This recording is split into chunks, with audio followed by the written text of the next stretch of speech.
மக்கள் அனைவருக்கும் வணக்கம். தேர்தல் தேதி அறிவிச்சாச்சு. யாருக்கு ஓட்டு போடுறது? இவங்களுக்கு ஓட்டு போடுறதா, அவங்களுக்கு ஓட்டு போடுறதா? யார் அதிகமாக காசு கொடுக்குறானோ அவனுக்கு ஓட்டு போடுவோம். யார் கொடுப்பா? இந்த மாதிரி கணக்கில் இருந்தீங்கன்னு வச்சுக்கோங்க, தயவுசெய்து உங்களுடைய மனநிலையை மாற்றிக்கிட்டு யாருக்கு ஓட்டு போடலான்னு முடிவுக்கு வந்துக்கோங்க. அதுக்கப்புறம் தேர்தல் பிரச்சாரங்கள், வாக்குறுதிகள், அதுக்கப்புறம் நீங்கள் ஒரு முடிவு யாருக்கு ஓட்டு போடுறோம் இல்லையா அந்த முடிவுக்கு வாங்க. முதலாவது யாருக்கு ஓட்டு போடக்கூடாது அப்படின்ற கேள்விக்கு நம்மளை இப்போ 5 வருஷமா ஆட்சி செய்கிறது திமுக கவர்மெண்ட். இந்த திமுக கவர்மெண்ட்டுக்கு மீண்டும் ஓட்டு போடுறது சரியா இருக்குமா அப்படின்னா நான் ஒரு 10 விஷயம் சொல்றேன், கொஞ்சம் பொறுமையாக கவனிங்க. ஏன்னா 5 வருஷத்துக்கு ஒரு முறை உங்களுக்கு இந்த பவரை டெமோக்ரஸி கொடுக்குது. அதாவது நாடு இந்த அதிகாரத்தை உங்க கையில் கொடுக்குது மக்கள்கிட்ட. அந்த அதிகாரத்தை 2000க்கும் 500 ரூபாய்க்கு விற்காம நீங்க சரியா செஞ்சீங்கன்னு வச்சுக்கோங்க, என்ன நல்லது நடக்குன்றதை கடைசியில் சொல்றேன். இப்போ நேரடியாக அந்த 10 விஷயத்துக்குள்ள போயிடலாம். திமுகவுக்கு ஓட்டு போடணுமா போடக்கூடாது? முதலாவது விஷயம் என்ன அப்படின்னா, இந்த அம்மா இருக்காங்க இல்லையா, கடலூர் பக்கத்தில் திட்டக்குடியில் இருக்கக்கூடிய இவங்களுடைய பேர் வந்து கஸ்தூரி. இவங்க மகன் இருக்கா இல்லையா, சில மாதங்களுக்கு முன்னாடி இவங்க மகன் என்ன பண்ணிடுறான்னா ஒரு நாள் தீர்த்து கட்டிடுறான். அது அவங்க வீட்டுக்குள்ளேயே புதைச்சிருந்துச்சிடான். அதற்கு என்ன காரணம் சொல்லி அவனுடைய பேர் வந்து சேவாக்கு நினைக்கிறேன். அது என்ன காரணம் சொல்லி தேடும்போது கடைசி அந்த பையன் அவனை விசாரிக்கிற அன்னைக்கு கூட முழு கஞ்சா போதை. இந்த தமிழகத்தில் வேற எந்த காலகட்டத்திலும் இல்லாத அளவுக்கு நீங்கள் ரயில்வே ஸ்டேஷனில் ஆரம்பித்து எல்லா இடங்களையும் பார்த்தீங்கன்னு வச்சுக்கோங்க, இந்த 5 வருஷத்தில் புழக்கம் உச்சகட்டமாக போயிடுச்சு. நீங்கள் நம்புங்க, வெறும் சாதாரண லோக்கல் மார்க்கெட்டில் கிடைக்கிறது மட்டும் கிடையாது, வெளிநாடுகள்லேருந்து வரக்கூடிய இந்த கொக்கையில் ஆரம்பித்து எல்லா விதமான விஷயம் உள்ள வருது. சாக்லேட்டில் ஆரம்பித்து வெவ்வேறு விதமாக விற்கப்படுது. ஊசியில் ஆரம்பித்து வெவ்வேறு விதமாக கொண்டு போய் சேர்க்கப்படுது. எனவே இது வெறும் புகைக்கிற அளவில் மட்டும் கிடையாது, எல்லா வகையான உலகத்தில் எல்லா விதமான இந்த ட்ரக் இருக்கு இல்லையா, இது எல்லாமே சென்னையிலேருந்து எல்லா போட்டு நீங்கள் பார்க்க முடியும். இந்த அளவுக்கு புழக்கத்துக்கு வந்து வேற எந்த ஆட்சியிலும் இருந்தது கிடையாது. அந்த அளவுக்கு இங்கே புழக்க விட்டுருக்காங்க. அதற்கு தமிழக அரசு என்ன காரணம் அப்படின்னா, உங்க கையில தான் ஆட்சி இருக்குது. அதற்கு இன்னொரு மிக முக்கியமான எடுத்துக்காட்டு இந்த ஜாஃபர் சாதிக்கு, திமுக காரன். இவன் ஒவ்வொரு வீடாக வாடகைக்கு எடுத்து வச்சு எப்படி இங்கே இன்டர்நேஷனல் லெவலில் போதைப் பொருளை உள்ள கொண்டு வந்து வித்துக்கிட்டு தெரிஞ்சான் அப்படின்றத இவங்க கண்டுபிடிக்கல, இவங்க கண்டுபிடிக்கவும் மாட்டானுங்க. மத்திய அரசு கீழே இருக்கக்கூடிய போதை ஒழிப்பு மையம் வந்து பிடிக்கிற வரைக்கும் நமக்கு தெரியாது. பிடிச்சதுக்கு அப்புறம் தான் இதோட பூதாகரமான விஷயமே தெரியும். நீங்க 5 வருஷத்துல இந்த அம்மாவுக்கு நேர்ந்தது இல்லையா, இது ஏழைகளுக்கும் நடுத்தர மக்களுக்கோ பணக்காரவோ கிடையாது, இது எல்லா ரகமான குடும்பத்தையும் பாதிச்சிருக்கு. உங்க பையன் வெளியே போறான்னு வச்சுக்கோங்க, இன்னைக்கு என்ன பழக்கத்தோட உள்ள வருவான்னு நமக்கு தெரியாது. அந்த நிலைமையை உருவாக்கியிருக்கானுங்க இந்த கவர்மெண்ட் 5 வருஷத்துல. இந்த அம்மா கஸ்தூரிக்கு நடந்தது நாளைக்கு எந்த வீட்லையும் நடக்கலாம், அந்த நிலைமையை உருவாக்கியிருக்காங்க. இது முதலாவது காரணம், திமுக கவர்மெண்டுடைய செயல்பாட்டை நாம அளக்கிறதுக்கு. இதுல இரண்டாவது ஒரு காரணம் இருக்குது. அது என்ன அப்படின்னா, இரண்டாவது காரணம் மீண்டும் தெளிவா அழுத்தமா சொல்றேன், இந்த 4 அமைச்சர் மட்டும், மற்ற அமைச்சர் 41 டிபார்ட்மெண்ட் எடுத்துக்கணும். இந்த 4 அமைச்சர், KN நேரு, துரைமுருகன், அதுக்கப்புறம் ஏவா வேலு, இந்த பகுதி அமைச்சர் மூர்த்தி, இந்த 4 பேர் 4 டிபார்ட்மெண்ட் மொத்தம் 8 பிரிவுன்னு வச்சுக்கோங்க. இவனுங்க மட்டும் அடிச்ச கொள்ளை சுமார் 2 லட்சம் கோடி. இதுக்கான ஆதாரம் எல்லாமே இதுக்கு முன்னாடி வெளியிட்டேன். 2 லட்சம் கோடி. இந்த மாநிலம் கடனான மாநிலம் கிடையாது, உங்களுக்கு செய்ய முடியாதுன்னு கிடையாது. இந்த 2 லட்சம் கோடி இருந்தால் எவ்வளோ பள்ளிக்கூடங்கள் கட்ட முடியும், எவ்வளோ ஏழைகளுக்கு வீடு கட்ட முடியும், எவ்வளோ இடங்கள்ல ரோடு போட முடியும், எவ்வளோ இடங்கள்ல எவ்வளோ 15,000 கிராமங்களுக்கு மேலே தண்ணீர் தட்டுப்பாடு உண்டு. அந்த தண்ணீர் தட்டுப்பாடு உள்ள கிராமங்களுக்கு போதிய வசதிகள் பண்ணி தர முடியும். இப்படி 1008 பிரச்சனையோடைய ஏதாவது ஒன்று தீர்வு காணாதா இந்த அரசு அப்படின்னு மக்கள் எதிர்பார்த்துக்கிட்டு இருக்கக்கூடிய இந்த மாநிலத்தில் இந்த 4 அமைச்சரும், ஒருத்தர் சாலைகள், நீங்க சாலையோட லட்சணத்தை நீங்க போய் பார்த்தா தெரிஞ்சு தினமும் அதில் தான் போறீங்க. அதுல பல லட்சம் கோடி உள்ள கொண்டு வந்து அதில் அடிச்சிருக்காப்ல 50,000 கோடிக்கு மேல. இந்த ஆளு கல்லுல ஆரம்பிச்சு கனிம வள வரைக்கும் எல்லாம் கொள்ள. இந்த ஆளு இவன் நேரு எல்லா நகர்ப்புறங்கள்லையும் பாலம் கட்டுறேன், அது கட்டுறேன், இது கட்டுறேன், அது எல்லாமே டெண்டர் விட்டதுல ஒரு 50,000 கோடி. இந்த பத்திரப்பதிவுத்துறை மட்டும் கிடையாது, இன்னும் கூட ஜிஎஸ்டி மிரட்டி வாங்கி, எனவே பத்திரப்பதிவுத்துறை ஒரு 30,000 கோடினா ஜிஎஸ்டி வசூல் பண்ற பேர்ல ஒரு 20,000 கோடி. எனவே இவங்க மட்டும், இந்த 4 பேர் மட்டும். மற்ற அமைச்சர் நீங்க கால்குலேட் பண்ணிக்கோங்க. இந்த அன்பில் மகேஷ்லாம் சத்துணவு கொடுக்குறாங்களா திட்டம், அதுலயே கணக்கு எழுதி 20,000 கோடி ஆட்ட. எனவே இந்த 4 பேருக்கு 2 லட்சம் கோடினா நீங்க கவனிக்க வேண்டிய விஷயம் என்னன்னா, இந்த 2 லட்சம் கோடியில எப்படி பாதியை பிரிச்சு ஸ்டாலின் குடும்பத்துக்கு கொடுத்துருப்பாங்க, அவங்க எப்படியும் ஹவாலாவா மாற்ற போறான்னு வச்சுக்கோங்க. இப்படிலாம் போச்சுன்னா நாடு எந்த காலத்துல நல்லா இருக்காது. இந்த வருமானம் தான் இருக்கு இல்லையா, இதெல்லாம் நாட்டுக்கு வர வேண்டிய வருமானம், மாநிலத்துக்கு வர வேண்டிய வருமானம். இதெல்லாம் உங்களுடைய வசதிகளை உங்களுடைய தேவைகளை பூர்த்தி பண்ண வேண்டிய விஷயம். இவங்க அடிச்சு கொண்டு போய் வெளிநாடுகளை சேர்த்துட்டாங்கன்னா இவங்க பேர பிள்ளைங்க நல்லா இருப்பானுங்க, இவங்க நல்லா இருப்பானுங்க, நம்ம நல்லா இருக்க போறது கிடையாது. இரண்டாவது விஷயம் இதுதான். இது வரைக்கும் வரலாற்றிலே இல்லாத அளவுக்கு இந்த 5 வருஷம் உட்காந்து கொள்ளையடிச்சிருக்கானுங்க ஒவ்வொரு அமைச்சருமே. இப்ப மூன்றாவது விஷயம், இந்த லா அண்ட் ஆர்டர் இருக்குல்ல, சட்ட ஒழுங்கு. வெறும் 3 மாசத்துல மட்டும் எடுங்க, சென்னையில பிழைக்கிறதுக்காக 15 நாளைக்கு முன்னாடி வந்த ஒரு பீகார் குடும்பம், அந்த 2 வயசு குழந்தையில ஆரம்பிச்சு அதனுடைய ஒய்ஃபை தொட்டு அவங்களுடைய கணவன் வரைக்கும் 3 பேருமே ஒரே நைட்டில் காலி. அதுக்கு ஒரு விளக்கமும் கொடுக்கறதுல ஸ்டாலின். இன்னொரு போட்டு தூத்துக்குடியில் இப்போதான் 2 நாளைக்கு முன்னாடி ஒரு சிறுமி காணாம போனான். அதுலேருந்து 2 நாளைக்கு முன்னாடி மதுராந்தகத்தில் ஒரு 14 வயசு போன காணாம்.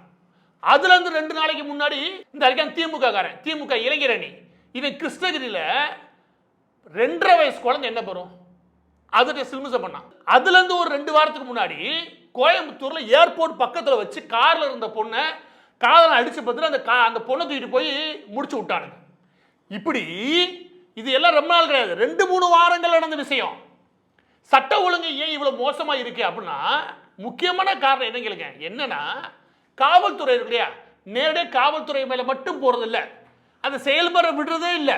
இவங்களுடைய பந்தோஸ்துக்கும் இவங்களுடைய நண்பர்கள் நடிகைகள் இவங்க பாதுகாப்புல தான் அக்கறையா இருக்காங்க ஒழிய இந்த மாதிரி விஷயங்கள் எந்த காலத்திலயும் இந்த கவர்மெண்ட் அக்கறையாவே இல்லை. 5 வருஷமா திருத்தவே இல்லாத ஒரு டிபார்ட்மெண்ட்னா அது காவல்துறை தான். காவல்துறை கொஞ்சம் நீங்க ஃப்ரீயா விட்டாலே போதும் என்னை கேட்டா திமுக கவர்மெண்ட், ஆனால் விடுறதே இல்லை. இவங்க எப்படி எதிர்கட்சியை முடக்கலாம், எவன் பேசுற நமக்காக எதிரா அவனை முடக்கலாம், எங்கெங்க நம்ம ஆளுங்க கடத்துறாங்க அவங்களுக்கு எப்படி பாதுகாப்பு கொடுக்கறது, கனிம கொள்ளை நடத்தினாலே அவனுக்கு பாதுகாப்பு கொடுக்கறதுலாம் காவல்துறை அக்கறையா இருக்கு. எனவே காவல்துறையோட செயல்பாடு வேற எந்த காலத்திலும் கிடையாது இவ்வளவு மோசமா. அதை விட மோசம் திமுக நிர்வாகிகள் ஆடுற ஆட்டம். எனவே இது கந்தரகோலமா ஆகி போச்சு. 4வது, தமிழ்நாட்டுடைய கடன் கடந்த 55 வருடங்கள்ல நீங்க எத்தனை வருஷம் வேணா எடுத்துக்கோங்க, 2021 ஆட்சிக்கு வரும்போது 4 லட்சம் கோடி கூட கிடையாது. நீங்க யார நல்ல நிர்வாகின்னு சொல்லுவீங்க? நீங்க ஒருவேளை கடன் வாங்குறீங்கன்னா தாராளமாக வாங்கலாம், ஆனா வாங்கினதை கரெக்டா எதுக்கு வாங்கணுமோ அதுக்கு செலவு பண்ணணும். ஏன், ஒரு எடுத்துக்காட்டு சொல்றேன். நான் ஒரு ஃபேக்டரி கட்டுறதுக்காக கடன் வாங்கினேன், அந்த ஃபேக்டரினால ஒரு 300 பேருக்கு வேலை கிடைச்சிச்சு. அந்த வாங்கின 10 கோடியை போட்டு நான் ஃபேக்டரி கட்டுறதுனால எனக்கு மாசம் ஒரு 20 லட்ச ரூபா வருமானம் வந்து வச்சுக்குவேன். அந்த கடன் சரி, எனக்கு கடனை வாங்கி நான் ஒரு முதலீடு பண்ணி தொழில் மூலமாவோ ஏதோ வகையில் முன்னேறதுக்கு வழிவகை பண்ணியிருக்கேன். இது புரியுதா? ஆனால் 4 லட்சம் கோடி 2021 இருந்ததை இந்த ஆள் வந்ததுக்கு அப்புறம் எந்தெந்த பக்கெட்டு உலகத்தில் எங்கெங்கெல்லாம் கடை வாங்க முடியுமோ அத்தனை இடத்துலையும் கடை வாங்கியிருக்காரு. ஏறக்குறைய 10 லட்சம் கோடியா கூட்டி விட்டாங்க. வெறும் 5 வருஷத்துல 6 லட்சம் கோடி கடனை கூட்டி விட்டாங்க. இதை கருணாநிதி குடும்பம் அடைக்காது, நாம தான் அடைக்கணும். நம்மகிட்ட இருந்தால் வரியா வசூல் பண்ணி அடைப்பான்னு வச்சுக்கோங்க. இதுல 2வது சிக்கல் என்ன தெரியுமா, இளைஞர்களுக்கு பிரச்சனை என்ன தெரியுமா, இது நேரடியாக என்ன பிரச்சனை உருவாக்குனா, ஒரு மாநிலத்தில் இந்த மாதிரி அதிக கடன் அரசாங்கமே வாங்குச்சுன்னா மாநிலத்தில் இருக்கக்கூடிய சுய தொழில் பண்ணுவோம்ல, நான் தொழில் பண்ண நினைக்கிறேன், இளைஞர்கள் தொழில் பண்ண நினைக்கிறேன் வச்சுக்கோங்க, அவனுக்கு கடன் கிடைக்காது. ஏன்னா ஆல்ரெடி அரசாங்கமே கடனில் இருக்குது. எனவே இந்த விகிதாச்சாரத்தின் அடிப்படையில் தான் தனியார் நிறுவனங்கள் இல்லையா, தனியார் வங்கிகள் அவங்க கடனை கொடுக்கறதுக்கு முயற்சி பண்ணுவாங்க. எனவே இந்த விகிதாச்சாரம் குறைவா இருக்கணும். ஆனா வெறும் 5 வருஷத்துல 6 லட்சம் கோடி கடன் அரசாங்கமே வாங்குச்சுன்னா இதை திருப்பி கட்டுற சக்தி இருக்கு இல்லையா, அது யார்கிட்ட போகும் அப்படின்னா மக்கள்கிட்ட தான் போகும். ஏன்னா ரீபேமெண்ட் கெப்பாசிட்டின்றது ஒவ்வொருத்தருக்கும் தனியாக லோன் கொடுக்கும் போது அவனால் கட்ட முடியுமான்னு பார்த்தா வங்கி கொடுக்கும். அதே நேரம் இந்த மக்கள் எல்லாம் கட்ட முடியுமான்னு சொல்லிட்டு அந்த வங்கிகளுக்கு ரிசர்வ் பேங்க் ஒதுக்கும். இது ஒரு முக்கியமான கணக்கு. எனவே இந்த மக்கள் ஆல்ரெடி இந்த கவர்மெண்ட் வாங்கியிருக்க கடனையும் கட்டணும், இதுக்கப்புறம் இவங்களுக்கு கடன் கொடுத்தா இவங்க நமக்கும் கட்டணும். இதுதான் உண்மை. இதனால கடன் கொடுக்குற அளவை குறைச்சிருவாங்க. இதுவும் நம்மளை பாதிப்பு உருவாக்கும். அதை பற்றிலாம் அவருக்கு கவலையே கிடையாது. இந்த 6 லட்சம் கோடியில் 15% கமிஷன் அடிச்சிருந்தா கூட 10% கமிஷன் அடிச்சா கூட 60,000 கோடியை வாயில போட்டிருக்கோம் இந்த கருணாநிதி குடும்பம். இதில் பாலம் கட்டுறதுல ஆரம்பிச்சு ஸ்டேடியம் கட்ட போறேன்னு சொல்லிட்டு என்னென்ன முடியுமோ அத்தனையும் ஊட்டிட்டாங்க. இது எல்லாமே இந்த காசை வச்சு தான். நீங்க நிறைய வேலை பார்க்குற மாதிரி காமிச்சு அடிச்சாம்பாரு கொள்ள, உச்சகட்ட கொள்ள, அந்த கடன் எல்லாம் நீ தான் கட்ட போற.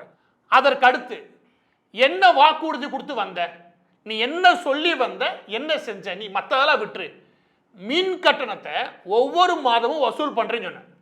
ஒவ்வொரு மாதம் வசூல் பண்ணணும்னு வச்சுக்கோங்க. நாம ஒரு வேளை எடுத்துக்காட்டு சொல்றேன், 3000 ரூபாய் கட்டிக்கிட்டு இருக்கீங்கன்னா ஒவ்வொரு மாதம் வசூல் பண்ணா நீ 2 மாசத்துக்கு ஒரு 3000 கட்டுறீங்க பாருங்க. அது என்னவா ஆகும் அப்படின்னா மாசம் 1000 ரூபாய் குறைஞ்சிரும். ஏன்னா 1000 ரூபாய் நமக்கு 2 மாசத்துக்கு ஒரு தடவை கட்டும் போது கூடுது. ஏன்னா அந்த யூனிட் பயன்படுத்துறோம் இல்லையா, அதோட ஒட்டு மொத்தமா 2 மாசம் சேர்த்து கனெக்ட் பண்றாங்க இல்லையா, அதனால அதோட அளவு கூடுது. ஒவ்வொரு மாதம் கனெக்ட் பண்ணிட்டோம்னு வச்சுக்கோமே, டாரிஃப் லெவலில் குறைஞ்சிரும். அந்த வட்டத்தில் நம்ம பயன்பாடு இல்லையா அது குறைஞ்சு வந்துடும். எனவே ஒவ்வொரு மாதம் கட்டுறது இல்லையா, இந்த பயன்பாடை மகாராஷ்டிரா கவர்மெண்ட்லேருந்து ஏகப்பட்ட கவர்மெண்ட் கொண்டு வந்துட்டாங்க. நாங்களும் கொண்டு வருவோம்னு சொன்னார், கொண்டு வரல. எல்லாரும் போய் நகையை அடமானம் வைங்க, நாங்கள் வந்ததும் மீட்டு தரோம் அப்படின்னு கூசா வாய் கூசான்னு சொன்னது உதயநிதி. நகைக்கடன் எந்த தள்ளுபடியும் பண்ணவே இல்லை, பண்ணுறேன்டாங்க. கேஸ் இப்போ கேஸ் தட்டுப்பாடை பேசுகிறது நிற்கிட்டோம். கேஸுக்கு 100 ரூபா தரேன்னு சொன்னியா இல்லையா, ஒரு சிலிண்டருக்கு 100 ரூபா தரேன்னு சொன்னியா இல்லையா, மானியமா நாங்கள் மானியம் போட்டு தரேன்னு சொன்னியா இல்லையா, 100 ரூபா குறைச்சி தரோம்னு செஞ்சையா, வாயை திறக்கவே இல்லை. கல்வி கடன் எல்லாத்துக்கும் ரத்து பண்ணுறோம், கல்வி கடன் மொத்தமே உங்கள் எல்லாருக்கும் ஃப்ரீ அப்படின்ட்டானுங்க. கிடையாது. கடைசியில் அரசு வேலைவாய்ப்பு சுமார் 6-7 லட்சம் புதிய வேலைவாய்ப்புகளை உருவாக்குவோம். இப்படி சொன்ன எந்த வாக்குறுதியும் கிடையாது. கையில் இருக்கு. இந்த முதல்வன் படத்தில் இந்த ரகுவரன் பேசுவார்ல, எனக்கு ஒவ்வொரு வரையும் ஞாபகம் இருக்கு, ஆனால் எதையும் செய்யறது இல்லை. அப்படி இஷ்டத்துக்கு கொடுத்த வாக்குறுதி இல்லையா, எல்லா வாக்குறுதியும் போலியானது. மக்களை 5 வருஷம் ஏமாத்துறதுக்கு நம்ம என்ன பிளான் போடணுமோ அதை போட்டிருக்காங்க. இது நம்மள பளிச்சுன்னு தெரியுதா.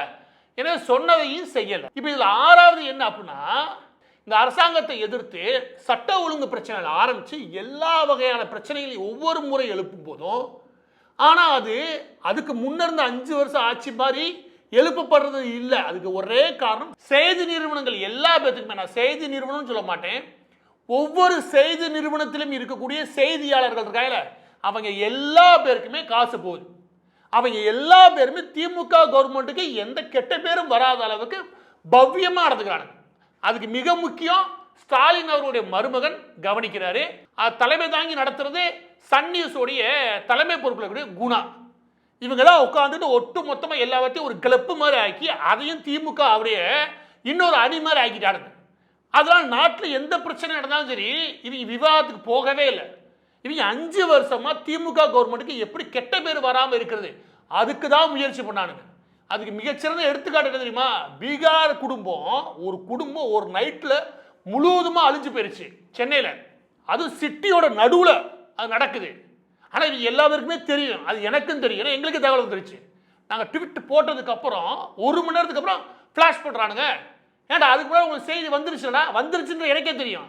இவங்க எப்படின்னா அதை எப்படி மூடி மறைக்கிறது, திமுக கவர்மெண்ட்டுக்கு கெட்ட பேர் வராமல் காப்பாற்றுறது, மக்களை மூளைச்செலவு பண்ணுறதுக்கு எப்படி அப்படின்ற அளவில் மட்டுமே நம்ம என்ன கேட்கணும், நம்ம என்ன பார்க்கணும், இது ரெண்டையும் தீர்மானிக்கணும் அப்படின்னு திமுக நினச்சி இவங்களை எல்லா பற்றியும் அடிமையாக வச்சுருக்கு பாருங்க. இவங்க மட்டும் கிடையாது, நடிகர் சூர்யாவில் ஆரம்பித்து கமலஹாசன் வரைக்கும் எல்லா நடிகர்களும் தன் கட்டுப்பாட்டில் வச்சுருக்கோம்.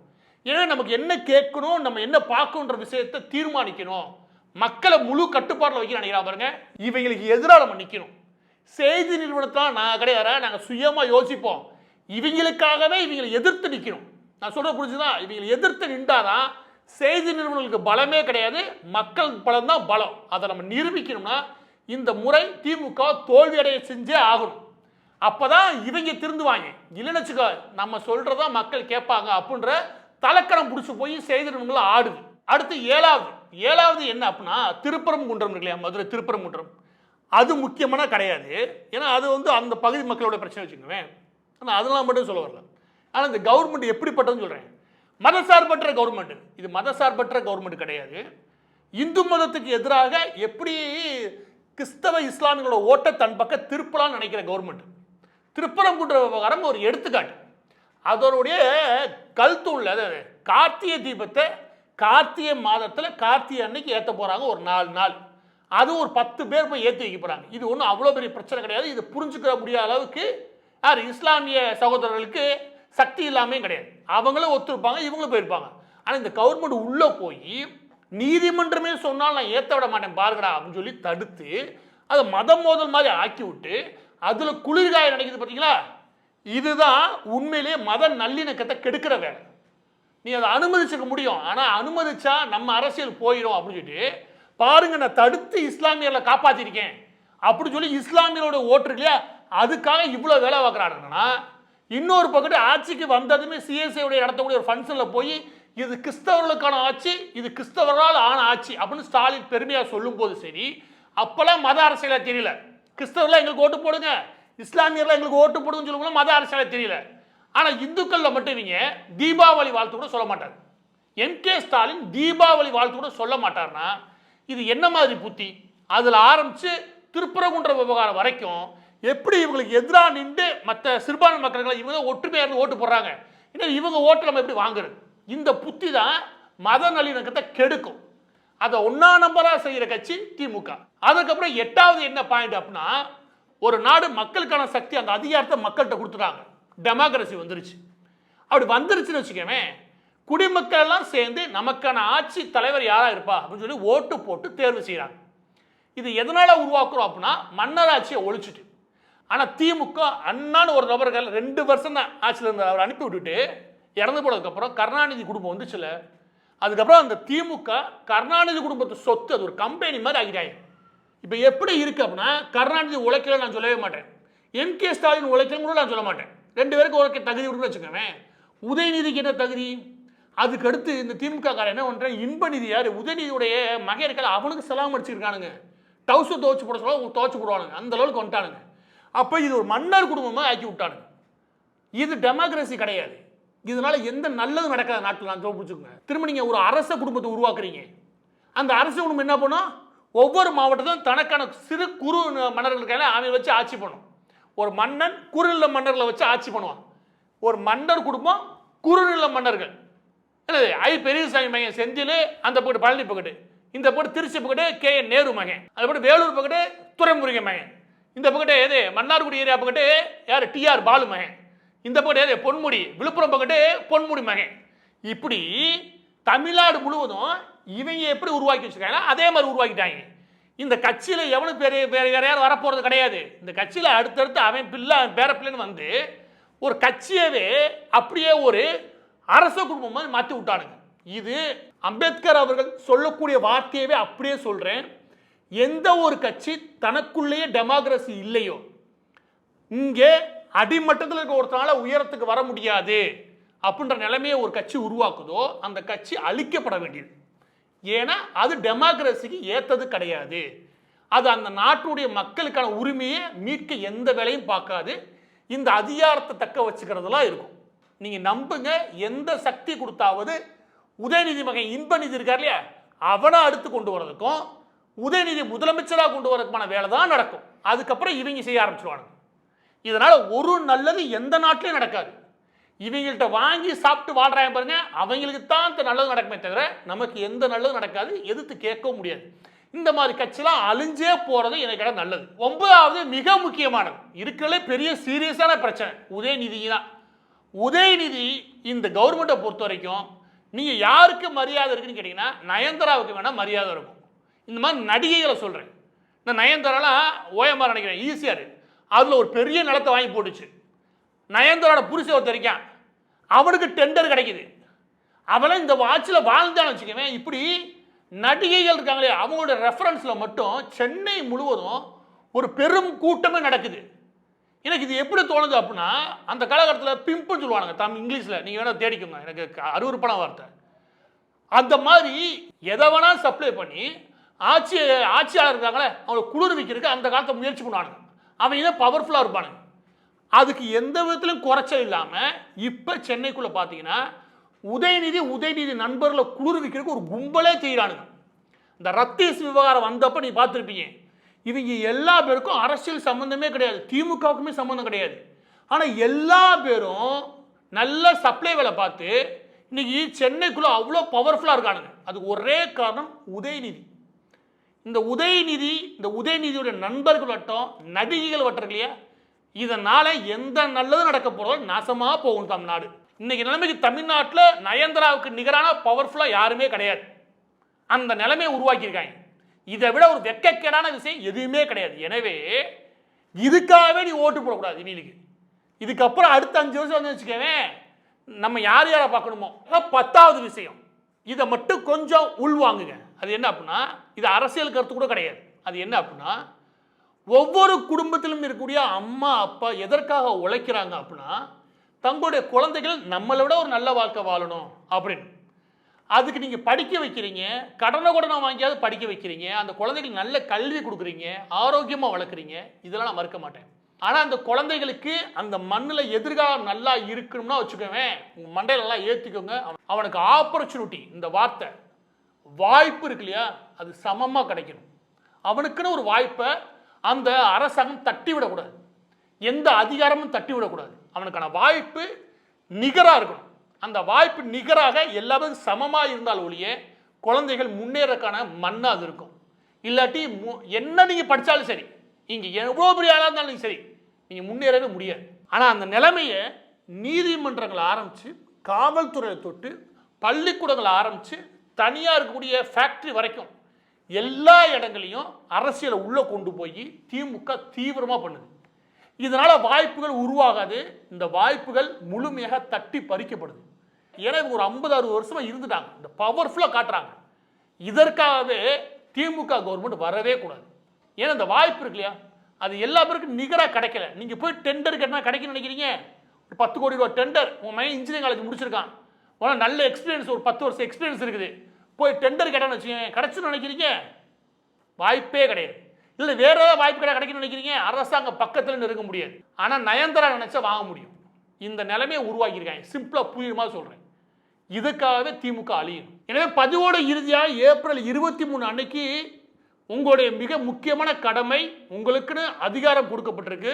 நீங்கள் போடக்கூடிய ஒவ்வொரு ஓட்டுமே ஒரு மிக முக்கியமானது. அதை மனசில் நினச்சிக்கோங்க. முதலாவது நம்ம முடிவு பண்ண வேண்டியது, இன்னைக்கு யாருக்கு ஓட்டு போடக்கூடாது, அது திமுகவுக்கு ஓட்டு போடக்கூடாது. ஏன்னா இது எல்லா வகையிலும் 5 வருஷம் ஒரு கொடூரமான ஆட்சி நடத்தி முடிச்சிருக்காங்க. போதும், இதை அனுப்பிட்டு யாரை தேர்வு செய்யணும் உட்காந்து யோசிக்க, அதை அப்புறம் பார்க்கலாம். ஆனால் யாருக்கு ஓட்டு போடக்கூடாதுன்ற முடிவுக்கு முதல்ல நம்ம வந்துடணும்.